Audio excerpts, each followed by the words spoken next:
To the legislature and direct my first question to the Premier. The Premier's stickers that don't stick continue to ignore how the carbon rebate will leave 8 out of 10 people with more money in their pockets. I'm shocked, Mr. Speaker, that the Premier doesn't understand how markets work. We can put a price on pollution, we can reduce emissions and put money in people's pockets.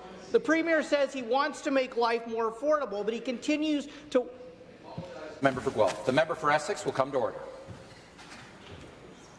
Member for Guelph, I apologize again. Thank you, Mr. Speaker.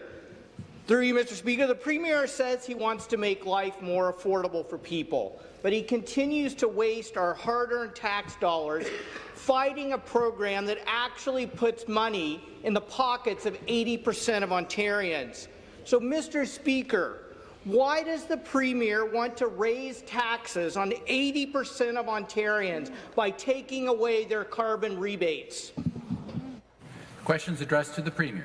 Minister of Energy. Bird to the Minister of Energy, Northern Development.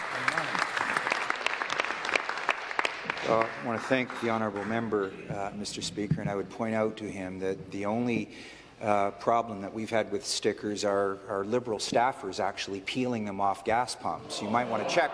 You might want to check your Twitter account to see one that openly admitted they're ashamed of that tax, Mr. Speaker, because they know that when ambulances and school buses and families fuel up their cars, Mr. Speaker, when buses in Kenora taking school kids and sports teams over to Dryden or across to Ignace, Mr. Speaker, are paying more to operate those buses, Mr. Speaker. It's costing the people of Ontario more money, Mr. Speaker. We are not standing down from this exercise in transparency, Mr. Speaker, to send a clear message that we reject this job-killing regressive carbon tax. Thank you, Mr. Speaker. A supplementary question. Mr. Speaker, I'm sorry, the government cannot have it both ways. So they say it's a job-killing carbon tax. Meanwhile, the next day they talk about how we're creating more jobs in Ontario. As a matter of fact, if you look around the world, the economies creating the most jobs have a price on pollution.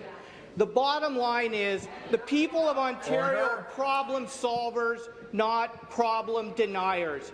They do not want their tax money wasted on a lawsuit against the federal government that's actually going to increase taxes on 80% of Ontarians. Through you, Mr. Speaker, to the minister, will the government back off this wasteful lawsuit and work with the federal government on developing a real climate plan to create jobs and reduce climate pollution? Minister of Energy, Northern Development and Mines.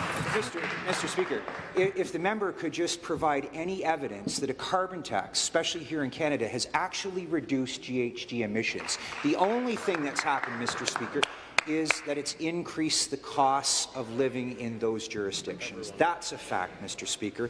And it's another fact that we know that at least one Liberal staffer took pride in saying that he peeled off 100 of those stickers. Now, Mr. Speaker, we know why he did it.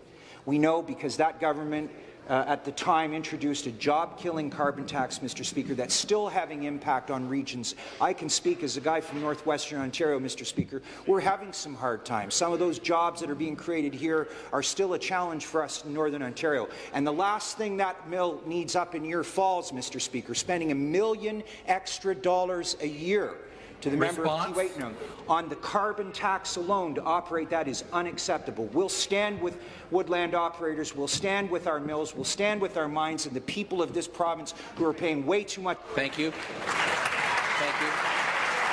The next question